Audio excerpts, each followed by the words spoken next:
El gobierno de Estados Unidos dejó morir a cientos de hombres, no por error, sino para ver cómo se pudren por dentro. Y lo peor, lo sabían. Todos lo sabían. Un hombre entra a una clínica del gobierno, pobre, afroamericano, sin educación médica. Tiene fiebre, dolores extraños, úlceras.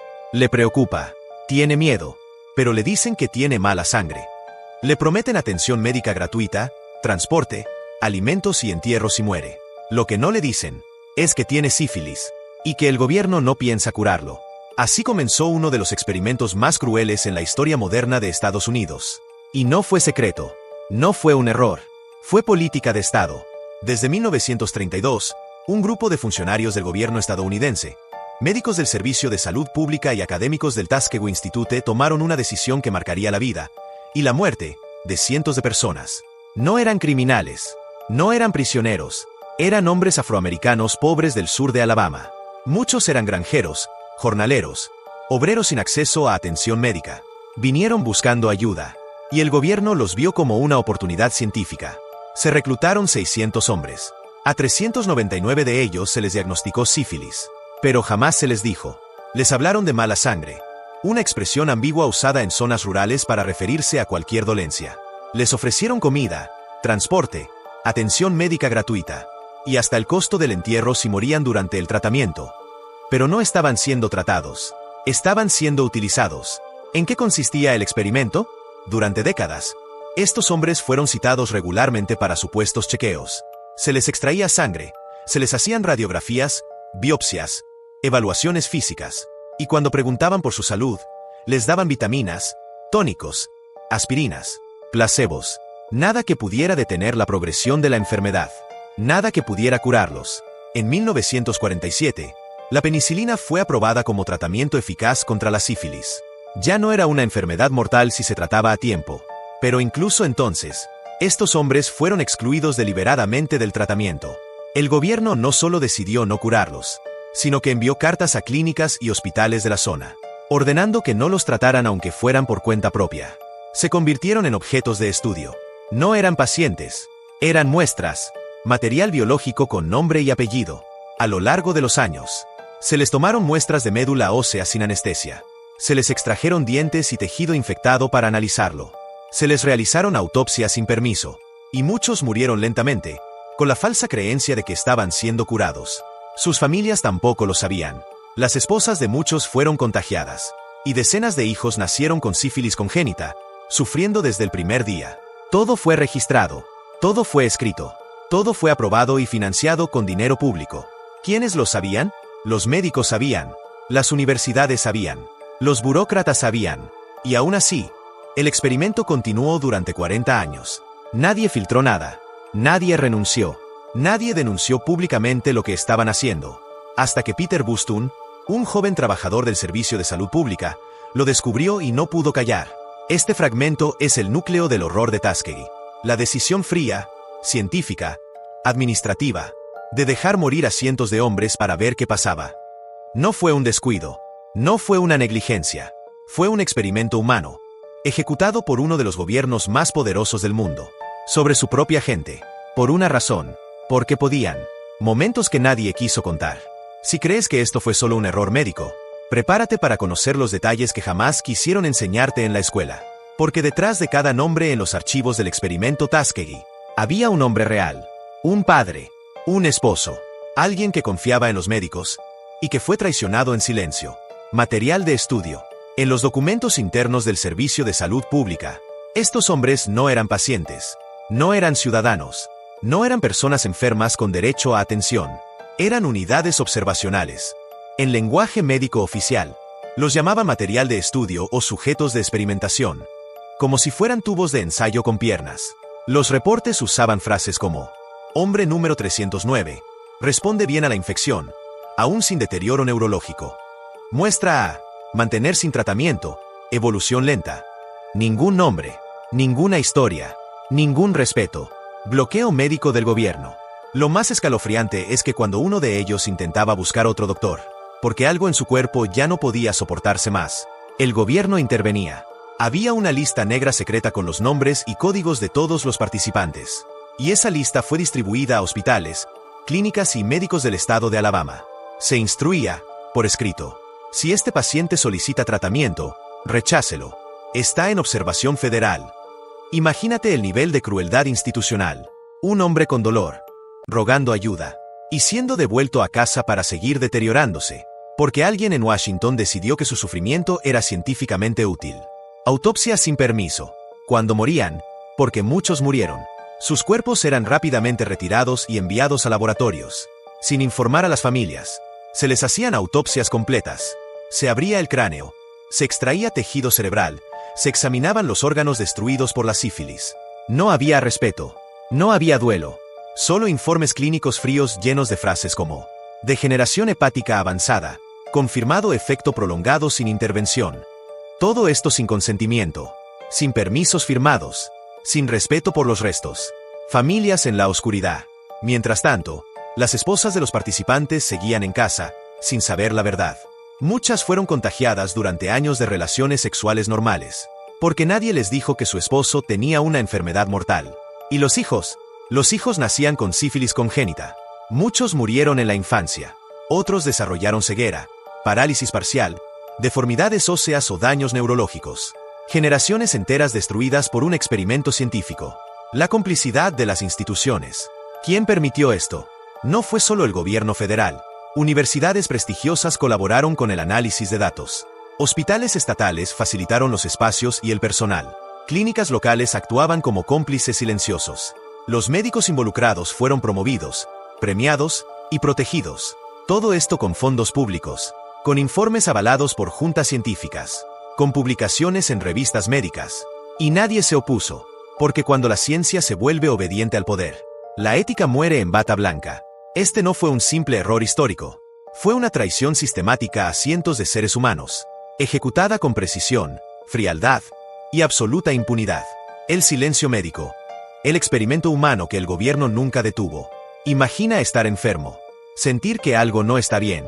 Fiebre, llagas, agotamiento, pérdida de visión, alucinaciones. Y confiar en los médicos porque el gobierno te dijo que estaban allí para ayudarte.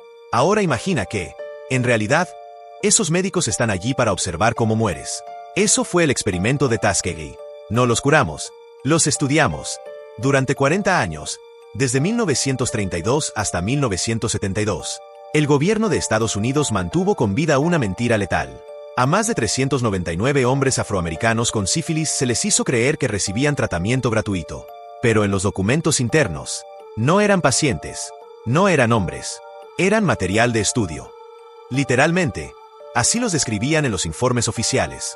Sujeto 27. Evolución cerebral en etapa terciaria. Marcar para autopsia. No había nombres, solo números, solo registros clínicos de cómo se deterioraban sus cuerpos lentamente. No se les debe curar. Cuando en 1947 se descubrió que la penicilina podía curar la sífilis de forma efectiva, el mundo médico celebró, pero el experimento Tuskegee decidió no usarla. ¿Por qué? Porque curarlos arruinaría el estudio. Porque la ciencia quería saber cómo muere lentamente un ser humano por sífilis, sin interrupciones. Entonces, redactaron memorandos internos instruyendo a los médicos a no aplicar penicilina. Y lo más escalofriante, distribuyeron listas de los pacientes en hospitales de Alabama, para que si alguno pedía ayuda en otra clínica, los médicos lo rechazaran por orden directa del gobierno.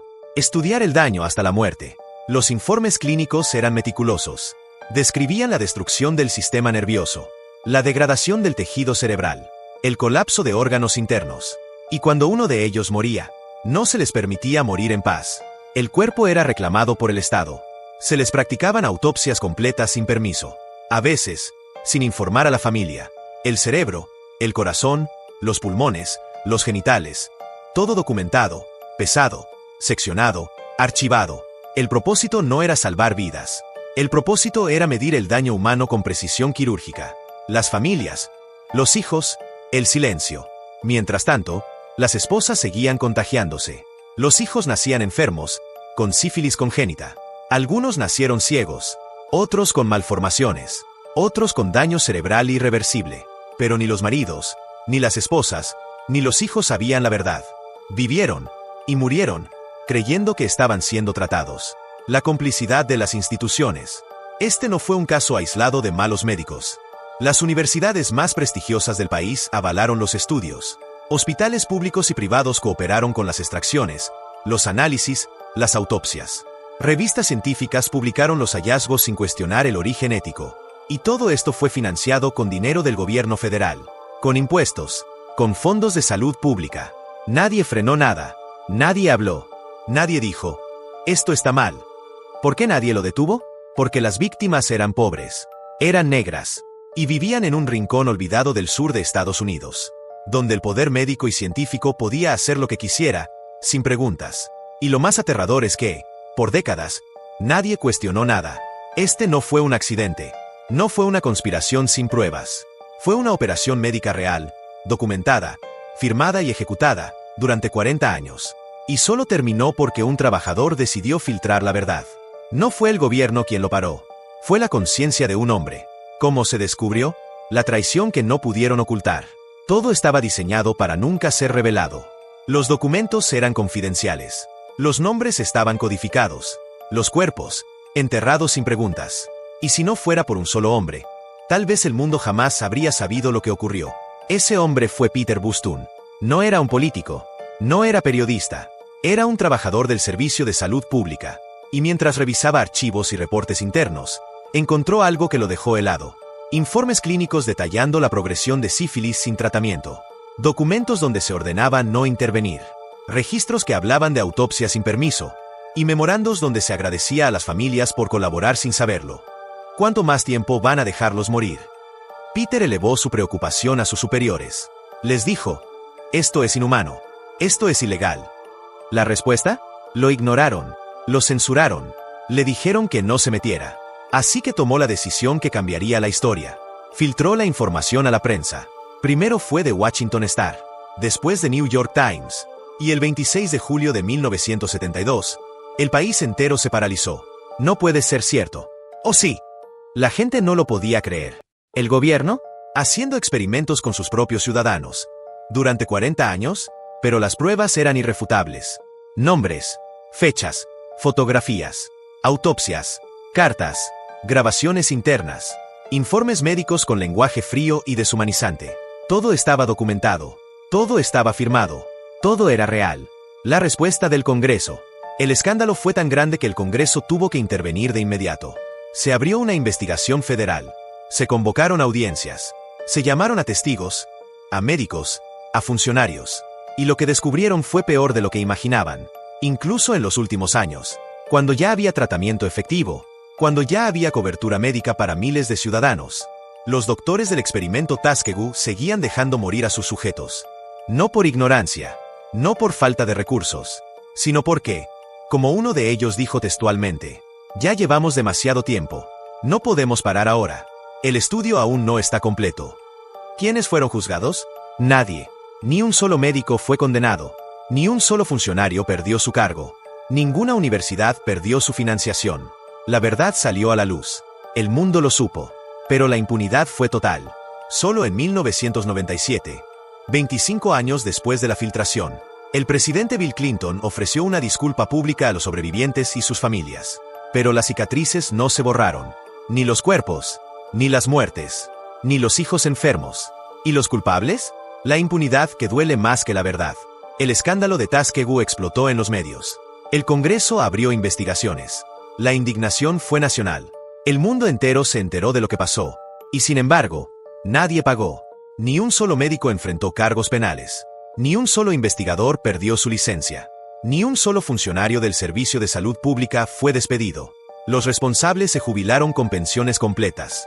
Continuaron sus carreras académicas. Y muchos murieron sin jamás tener que explicar sus actos ante un juez o un tribunal.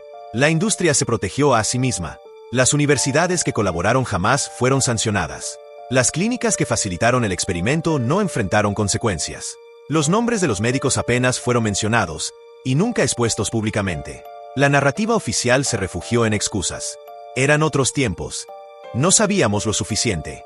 No hubo intención de daño. Fue un error administrativo.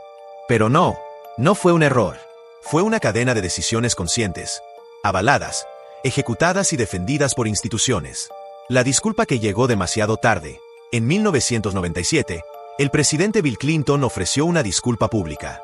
Fue en una ceremonia oficial, con cámaras, flores, discurso solemne. Dijo, lo que Estados Unidos le hizo a estos hombres fue vergonzoso. Y siento mucho que pasaran toda una vida sin que nadie les dijera, lo que se hizo contigo estuvo mal. Pero para entonces, la mayoría ya había muerto. Solo 8 sobrevivientes seguían con vida. Uno de ellos era Herman Chow, quien tomó el micrófono con la voz temblorosa. Miró al presidente, a los senadores, al público, y dijo algo que nadie en esa sala pudo olvidar. Nos usaron como animales, nos estudiaron como si nuestras vidas no valieran nada. No fue ciencia, fue crueldad legalizada. Una verdad incómoda. Tuskegee es una herida que sigue abierta, porque la impunidad fue más poderosa que la justicia. Porque el sistema no falló. El sistema funcionó tal como estaba diseñado, para proteger a los poderosos y enterrar a los pobres bajo estadísticas clínicas. Y porque la ciencia, cuando pierde la ética, puede ser tan destructiva como cualquier arma. Cierre reflexivo. ¿De qué sirve saber la verdad si nunca se castiga la mentira? ¿De qué sirve una disculpa cuando la reparación ya es imposible? Este no es un recuerdo lejano. Es un espejo de lo que aún puede pasar, cuando el poder se cree intocable y la vida humana se vuelve material de estudio. Reflexión final. El precio de llamarlo ciencia. ¿Qué tiene que pasar para que una sociedad vea a sus propios ciudadanos y decida que son desechables? ¿Qué tan lejos puede llegar un gobierno, con bata blanca y presupuesto médico, cuando deja de ver personas y empieza a ver datos? El caso Tuskegee no fue un error, no fue un accidente, fue una decisión institucional sostenida durante 40 años. Y lo más aterrador no fue solo lo que hicieron, sino cuántos lo sabían y no dijeron nada. Porque cuando una vida humana se convierte en material clínico, cuando el dolor se mide en estadísticas, cuando los cuerpos dejan de importar más que los resultados, entonces ya no hablamos de ciencia. Hablamos de crueldad con bata blanca, de tortura legalizada, de racismo disfrazado de medicina. Y si este experimento duró 40 años, financiado con fondos públicos, avalado por universidades y protegido por el silencio, ¿cuántos otros hubo? ¿Cuántos archivos siguen sellados? ¿Cuántas víctimas fueron enterradas sin nombre ni justicia? Porque el horror de Tuskegee no fue que ocurrió, fue que ocurrió a plena luz del día. Y nadie lo detuvo. Esto fue real. Esto fue planificado. Esto fue pagado por el Estado. Y esto fue encubierto durante generaciones. Pero hoy estás aquí, escuchando, sabiendo, reescribiendo la historia que quisieron esconder. Porque esto es narrativa prohibida, donde no venimos a calmar tu mente, venimos a despertarla.